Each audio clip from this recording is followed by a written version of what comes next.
મોટા ભાઈ ના પાડે, ભીમ હા પાડે, બધી ના પાડે. કૃષ્ણને પૂછ્યું શું કરવું? એને કીધું કે આ તાઈ ગમે તે હોય એને મારવો જ જોઈએ. ત્યારે ભીમે કીધું જોયું હું કહું છું એ સત્ય. પણ કૃષ્ણ બોલ્યા એમ નહીં, આ તાઈ બ્રાહ્મણ હોય તો બ્રાહ્મણનો શિર છેદન ના હોય, એનું શિખા છેદન હોય. શું હોય? શિખા છેદન.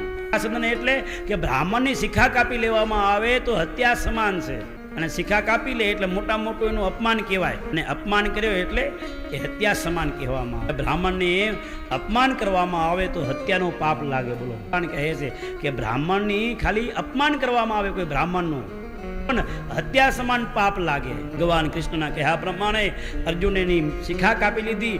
માથામાં દિવ્ય મણી હતી, એ દિવ્ય મણી ખીચી લીધી, કે છોડી મૂક્યો. એ કે તો ઘણી બધી અંદર હશે. દ્રૌપદી કીધું કે આને તો પિતાનો પણ સહારો નથી, મા કૃપી એક જ છે, આને મારી નાખશો તો મા કૃપીનો સહારો કોણ રહેશે? મારે 5 દીકરા ભલે મરી ગયા છે પણ મારા 5 તો પતિ જીવે છે ને.